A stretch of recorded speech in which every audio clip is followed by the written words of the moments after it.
အားလုံးပဲမင်္ဂလာပါကျွန်တော်တော့စီတူပိုင်းပါကျွန်တော်ဒီသင်ခန်းစာနေစပြီး Java FX သင်ခန်းစာတွေကျွန်တော်သင်ပြီးတော့မှာဖြစ်တယ် Java FX ဆိုတာကျွန်တော်တို့ Java 8မှာ UI development အတွက်အသုံးပြုတဲ့ကျွန်တော်တို့အခုသုံးတဲ့ JDK 8ပေါ့နော် JDK 8မှာ UI development ဆိုတာ UI application တွေတည်ဆောက်တဲ့အခါမှာပေါ့နော် graphical user interface နဲ့ application တွေအခုလိုမျိုး button တွေ menu bar တွေဒီလိုမျိုး frame တွေနဲ့တည်ဆောက်တဲ့အခါမျိုးတွေပေါ့နော်အဲ့လိုတည်ဆောက်တဲ့အခါမှာအသုံးပြုတဲ့ library ပေါ့နော်အဲ့တော့ Java FX library အဲ့တော့အဲ့ဒါကိုသုံးပြီးတော့ကျွန်တော် UI တည်ဆောက်တဲ့ပုံစံကို GUI တည်ဆောက်တဲ့ပုံစံကို GUI တည်ဆောက်တဲ့ပုံစံကို GUI application တည်ဆောက်တဲ့ပုံစံကိုကျွန်တော်ပြပေးမယ်ပထမဦးဆုံးကကြတော့ဘာလဲဆိုရင်ကျွန်တော်တို့အခု plugin လေးတစ်ခု download ဆွဲရမယ်ဗျနော်ဒီ plugin က eclipse ထဲမှာကျွန်တော် plugin တစ်ခု download ဆွဲမယ်အဲ့တော့ plugin ဆိုတာဘာလဲကျွန်တော်တစ်ချက်ပြောပြမယ်ပေါ့နော်ဥပမာ eclipse software ကပုံမှန်တိုင်းဆိုရင်ကျွန်တော်တို့အခု download ဆွဲတဲ့ eclipse ဒီ Java SE development အတွက်ရည်ရွယ်ပြီးတော့သုံးတယ်ဟုတ်ပြီဒါမှကျွန်တော်ဒီမှာကျွန်တော် file ကနေသွားပြီးတော့ new ဆိုပြီးတော့သွားကြည့်ရတဲ့အခါမှာ Java FX project တွေတည်ဆောက်ရှင်တယ်ဆိုရင် Java FX project တွေကျွန်တော်တည်ဆောက်လို့မရဘူးတွေ့ရမယ်နော်ဥပမာကျွန်တော်ဒီ eclipse ကိုသုံးပြီးတော့အရင်တုန်းကပေါ့နော်အရင်တုန်းကဆို Android application တွေရေးကျင်တယ်ဆိုရင် ADD plugin တွေကိုကျွန်တော်တို့ထည့်ပေးရတယ်အဲ့ဒါမှ Android project တွေကျွန်တော်တို့ရေးလို့ရတယ်ဒီလိုမျိုးပဲကျွန်တော်အခုက Java FX project တွေကိုအလွယ်တကူတည်ဆောက်ဖို့အတွက်ကိုဒီမှာ file new ဆို Java FX project တွေတည်ဆောက်လို့ရတယ်နော်ပြီးရင်ကျွန်တော် Java FX မှာကျွန်တော်တို့အသုံးပြုတဲ့ library တွေကိုနော်ကျွန်တော်တို့ရဲ့ eclipse ကနေ code recommender တွေမှာကနေကျွန်တော်တို့ recommend ပေးနိုင်ဖို့အတွက်မဟုတ်ဘူးဆိုကျွန်တော်တို့ကနော်eclipse ကကျွန်တော်တို့ရေးသမျှ code တွေကိုမသိသလိုဖြစ်နေပါလေနော်အဲ့လိုမဖြစ်အောင်လို့ကျွန်တော်ဘာလုပ်ရမှာလဲဆိုရင်ကျွန်တော်ဒီမှာ plugin တစ်ခု download ဆွဲမယ်အဲ့ download ဆွဲမဲ့ plugin က efxclipse ဆိုတဲ့ plugin နော်ဒီ help တဲ့ကိုတစ်ချက်သွားလိုက်ပြီးရင် install new software ကိုတစ်ချက်နှိပ်အဲ့ဒီမှာကျွန်တော်တို့ internalize ချိန်ထားဖို့လို့လဲ all available site ကိုတစ်ချက်နှိပ်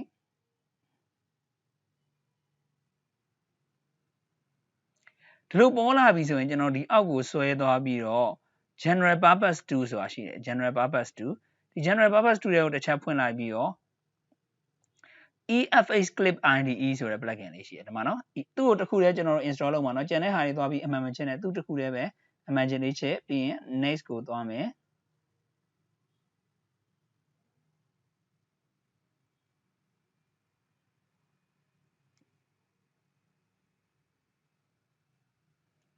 ဟုတ်ပြီပြီးရင် next ပဲဆက်နှိပ်မယ်ဒီနေရာရောက်သွားပြီး I accept the terms of the license agreement ကိုတစ်ချက်နှိပ်ပြီးရင် finish ကိုအဲ့ဆိုသူဒီအောက်မှာ installing software ဆိုပြီးတော့သူ download ဆွဲနေလိမ့်မယ်ခုနကတော့ကျွန်တော် efxclipse ကိုနည်းနည်းလေးကြာနိုင်တယ်အဲ့ဒါလေးပြီးအောင်ကျွန်တော်စောင်းလိုက်မယ်ဒီဗီဒီယိုလေးခဏရပ်ထားပြီးတော့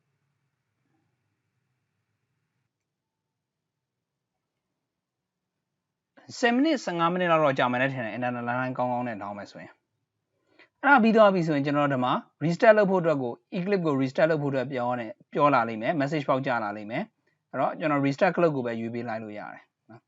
အဲ့တော့ eclipse ပိတ်ပြီးတော့ပြန်ပြီးပွင့်လာလိမ့်မယ်ဒါ eclipse ပိတ်သွားပြီ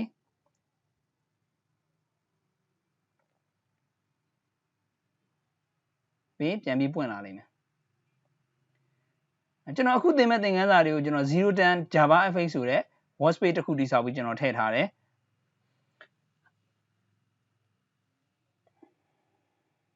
project တွေအကုန်လုံးဒီထဲမှာပဲသွားပြီးရေးမှာလေနော်